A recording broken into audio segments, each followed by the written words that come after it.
Welcome to fantasy lineup में आपका बहुत बहुत स्वागत है। चलिए आज हम बात करते हैं पाकिस्तान और अफगानिस्तान के बीच जो मुकाबला खेला जाएगा। इस मैच में हम लोग जीएल तो खेलेंगे ही, साथ में हम लोग एसएल भी ज़रूर खेलेंगे, क्योंकि जब तक हम लोग एसएल नहीं खेलेंगे तब तक हम लोग ड्रीम 11 में प्रॉफिट में नहीं रहेंगे। इसलिए आज से हम लोग ज़्यादा से ज़्यादा कोशिश करेंगे कि एसएल भी खेलेंगे। हाँ, बीच बीच में कुछ बड़ा रकम हासिल हो जाएगी तो और भी सोने पे सुहागा होगी। तो आज हम लोग कुछ बड़ा उलटफेर करने वाले हैं। पाकिस्तान और अफगानिस्तान के बीच जो मुकाबला खेला जाएगा, इस मैच में हम लोग जीएल नहीं बल्कि एसएल भी खेलने वाले हैं। तो थोड़ा सा तैयार रहिएगा। आपको 5 से 7 मिनट पहले आपको टीम मिल जाएंगे, ठीक है। और आपको एक जीएल यानी कि आपको ये वाला कॉन्टेस्ट जो दिखाई दे रहा है 49 रुपये वाले, एक ज़रूर ज्वाइन कर लीजिएगा। हो सकता है कुछ बड़ा यानी कि कुछ रकम हासिल हो गया तो फिर बाद में बहुत पछताने लग जाइएगा कि एसएल से कम हुआ। अगर काश ये वाला कॉन्टेस्ट लगाते तो कुछ बड़ा रकम हासिल होता। इसलिए कम से कम सभी को, किसी भी तरह का हो, कम से कम एगो बड़ा वाला जो मेगा जीएल होता है कॉन्टेस्ट, उसमें आपको ज्वाइन कर लेना चाहिए। तो ये है मेरा Telegram channel fantasy lineup GL, ठीक है। इसी को आपको ज्वाइन कर लेना है। जैसे कि बहुत सारे लोग बोलने लग गए होंगे कि वॉइस राहुल को कौन बनाया। अब लो भाई, इसमें भी ज़रूर सवाल हुआ होगा कि वॉइस राहुल को क्यों बनाए, ठीक है, फॉर्म खराब है। भाई ये भी तो बोलना चाहिए कि युजवेंद्र चहल को जैसे मैंने रात में कैप्टन बना दिया, अगर ये विकेटें नहीं लेता तो बहुत सारे लोग बोलने लग जाते कि वाई चहल को आप कैप्टन क्यों बनाएं, क्योंकि वो उसे विकेट नहीं मिल रहा है, ये है वो है, बहुत सारे बात आप लोग बोलने लग जाते, ठीक है। लेकिन फिर भी मैंने रिस्क लेकर चहल को क्या बनाया था, कैप्टन बनाया था, और 3 विकेटें भी लिया था। उसके बाद अश्विन को पिक किया तो वो भी विकेटें लिया, और यहाँ पर हार्दिक पांड्या ने भी अच्छी खासा पॉइंट दिया था, ठीक है, लगभग 25 पॉइंट दे दिया था।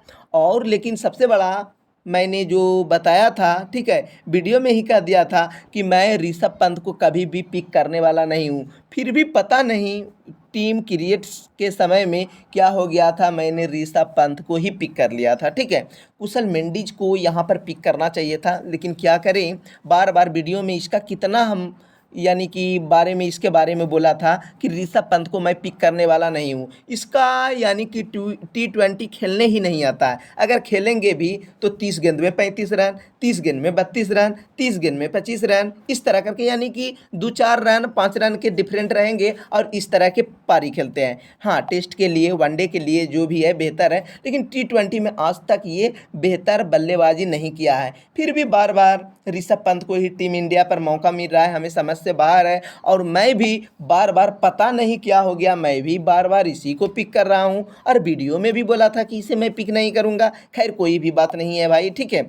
तो थोड़ा सा मैं जो रिस्क लेता हूँ, कुछ सोच समझ कर रिस्क लेता हूँ। इससे बहुत बड़ा सवाल हो जाता कि आपने यानी कि भुवनेश्वर कुमार को पिक क्यों नहीं किया था। अब विकेटें नहीं लिया तो ठीक है, अगर विकेटें ले लेता 4-5 विकेटें तो आप लोग कमेंट में बोल देते भाई कि भुवनेश्वर कुमार को पिक क्यों नहीं किए। अब लो, यानी कि बोल देते विराट कोहली लगातार अर्धशतक पे अर्धशतक लगा रहे हैं, उसे आप पिक क्यों नहीं किए। छोड़ दिए भाई, जीरो में चल गया तो छोड़ दिए, अगर चल गया तो ठीक है। और आप लोग बेवजह के गलत सलत कमेंट कर देते हैं, हमें ठीक नहीं लगता है। तो आप लोग थोड़ा सा सोच समझ कर मेरा टीम से ज़रूर जीएल पर फोकस कीजिए। तो बस आपसे यही रिक्वेस्ट है कि कम से कम यानी कि मेरे टीम से ज़रूर एक जीएल ज़रूर ट्राई कीजिएगा, ठीक है। ये है टेलीग्राम चैनल, आपको ज्वाइन कर लेना है। अब भारत के लिए थोड़ा सा मौका बचा हुआ है। अगर पाकिस्तान की टीम यानी कि अफ़गानिस्तान से हार जाती है और फिर श्रीलंका की टीम पाकिस्तान को हरा देती है और भारत अफ़गानिस्तान को हरा देगी, तभी उसके बाद नेट रन रेट के मुकाबले किसी तरह से भारत पहुंचेगी, जो कि वो संभव वाली बात है, ठीक है। तो इसलिए मैं आपको बता देता हूं कि जहां तक संभव है कि भारत एशिया कप से भी बाहर हो चुका है, और बिल्कुल होगा, ठीक है, क्योंकि सिलेक्शन करने ही नहीं आता। दीपक हुड्डा को पता नहीं, वो 7 नंबर पर उसे बल्लेबाजी करने के लिए भेजते हैं। अगर दीपक हुड्डा इस तरह में मान के चलिए 10 गेंद 12 गेंद बचेगा और उस समय में आएंगे और डायरेक्ट ताबड़तोड़ बल्लेबाजी करने के लिए आएंगे, ऐसा संभव नहीं है भाई। उसके जगह आपको गेंदबाज को खिला लेना चाहिए था ना, क्योंकि उसे समय ही नहीं मिलते हैं। अगर उसे खिलाते हैं तो जैसे कि आईपीएल में यानी कि सुनील नारायण, मोइन अली को ओपनर भेजकर जैसे रिस्क लेकर भेज देते हैं, उसी तरह दीपक हुड्डा को भेज दीजिए ओपन। यानी कि पूरी तरह से ताबड़तोड़ बल्लेबाजी कर दे, या फिर लो जो भी होगा, ठीक है, रिस्क लेना चाहते हैं तो दीपक हुड्डा पर लीजिए। लेकिन ऐसा क्यों करते हैं? अगर करते हैं तो कम से कम इसकी जगह गेंदबाज को खिलाना चाहिए। इस तरह में दीपक हुड्डा का करियर खत्म हो जाएंगे, आएंगे और ताबड़तोड़ बल्लेबाजी करेंगे। इस तरह में अगर 2-3 मैच में फ्लॉप होगा तो वो सभी लोग सोचने लग जाएंगे कि दीपक हुड्डा अच्छी बल्लेबाजी नहीं कर पाते। इसलिए इसी तरह के दिनेश कार्तिक हैं, जिसका इतना बेहतर फॉर्म होने के बावजूद भी उसे मौका नहीं मिलते। उसका मुख्य वजह है मिडिल ऑर्डर, ठीक है। तो ज़्यादा बोलने की ज़रूरत नहीं है, चलिए हम लोग टीम बनाते हैं। कहाँ पर? ड्रीम 11 पर टीम बनाते हैं। तो टीम बनाने से पहले अभी तक मेरा यूट्यूब चैनल को सब्सक्राइब नहीं किए हैं तो जल्दी से जाकर यूट्यूब चैनल को आप सब्सक्राइब कर दीजिए, नहीं तो ये चैनल आपके हाथ से निकल जाएंगे। तो चलिए भाई एक बार स्कोर कार्ड देख लेते हैं कि कौन कितने नंबर पर बल्लेबाजी करने के लिए आते हैं, ठीक है। तो रिजवान 71 रन की पारी खेली थी, ओपन आते हैं। उसके साथ बाबर आजम जो कैप्टन है, ठीक है, इसका फॉर्म एशिया कप में कुछ खास नहीं रहा, ठीक है। फ़खर जमान 3 नंबर पर, 4 नंबर में नवाज आ गए थे, ठीक है। उसके बाद खुशदिल शाह, लेकिन नवाज का कोई फिक्स नहीं है कि वो 4 नंबर पर ही आएंगे। आसिफ अली 8 गेंदों पर 16 रन की पारी, इसी की वजह से भारत को हार का सामना करना पड़ा था। उसके बाद इफ्तिकार आए थे, ठीक है। ये सब थोड़ा सा आपको बैटिंग लाइनअप दिखा दिए हैं। अब इधर से आप गेंदबाजी में देख सकते हैं कौन कितने ओवर की गेंदबाजी करते हैं।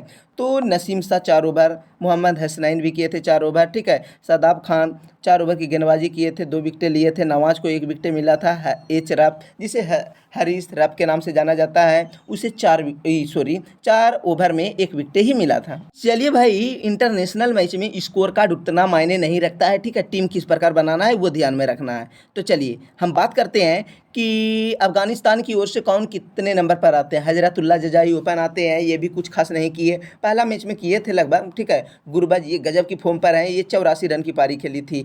Ibrahim Zadran 40 run, Najibullah 17 run. उसके बाद कैप्टन नबी आए थे, ठीक है, राशिद खान, तब करीम जैनत आए थे। अब गेंदबाजी में देख सकते हैं, ठीक है, फारूकी, ठीक है, इसे विकेटें नहीं मिला था, लेकिन गजब की गेंदबाज है। मुजीबुर रहमान को 2 विकेटें, नाबिलुल हक को 2 विकेटें, राशिद खान को 1 विकेट, मोहम्मद नबी को 1 विकेट मिला था। तो चलिए भाई, टीम से ज़्यादा मायने मत रखिए, ठीक है। टीम किस प्रकार बनाना है चलिए आपको हम बताते हैं, ठीक है। तो ध्यान दीजिए। तो टीम बनाने से पहले आपको स्कोर कार्ड दिखा दिए हैं, अब किस प्रकार की टीम बनाना है। मैं फिलहाल के लिए दोनों विकेट कीपर को चुन रहा हूँ, पिक कर रहा हूँ। इसके बाद बाबर आजम, ठीक है, नजीबुल्ला या फ़खर जमान में से किसी एक को पिक करूंगा। तो मैं फ़िलहाल के लिए नजीबुल्ला को रहने देता हूं, और हजरतुल्ला जजाई या खुशदिल शाह में से किसी एक को, तो फ़िलहाल के लिए मैं सेफ जा रहा हूं, ठीक है। उसके बाद शादाब खान, एम नवाज, इस तरह के पिक हो रहा है, ठीक है। यहाँ से मैं इसे भी पिक कर सकता हूँ, यानी कि आई जडरन को भी पिक कर सकता हूं, लेकिन फिलहाल के लिए मैं अभी आई जडरन को पिक नहीं करूंगा, क्योंकि ये 3 नंबर पर बल्लेबाजी करने के लिए आएंगे और थोड़ा सा संभल कर खेलते हैं। गेंदबाजी में राशिद खान, मुजीबुर रहमान, ठीक है, नसीम शाह और नाबिलुल हक या फारूकी में से किसी एक को पिक करूंगा। लेकिन अगर पाकिस्तान की टीम पहले गेंदबाजी करती है तो मैं एच रफ के साथ जाने वाला हूं, ठीक है। अब कैप्टन वॉइस सबसे बड़ा सवाल है, तो मेरा कैप्टन फिर से रहने वाला है बाबर आजम कैप्टन, और फ़खर जमान जो रहेगा वॉइस रहने वाला है, ठीक है। लेकिन गजब की फॉर्म पर चल रहे हैं मोहम्मद रिजवान, उसे कम से कम वॉइस भी जरूर बनाना चाहिए, ठीक है। लेकिन मैं नहीं बनाऊंगा, थोड़ा रिस्क के साथ खेलने वाला हूं, ठीक है। ज़्यादा से ज़्यादा होगा तो आप एम नवाज के भी साथ जा सकते हैं, वॉइस के लिए बेहतर ऑप्शन होगा। तो चलिए आपको हम बता देते हैं, लेकिन मैं फ़खर और बाबर आजम के साथ जाने वाला हूं, ठीक है, इस कॉम्बिनेशन के साथ जाने वाला हूं। तो ये है मेरा टीम, ठीक है। इच्छा होगा तो आप हमें कमेंट करके ज़रूर बताइएगा, और कोई भी परेशानी होगा तो टेलीग्राम पर लिंक दिया गया होगा, लिंक के ज़रिए आप टेलीग्राम पर ज्वाइन हो जाइए, सबसे बेहतर रहेगा। और उसी में यानी कि इंस्टाग्राम का भी लिंक होगा, लिंक के ज़रिए आप हमें मैसेज करके कोई भी चीज़ पूछना हो तो मैं आपको बारीकी से जवाब दूंगा।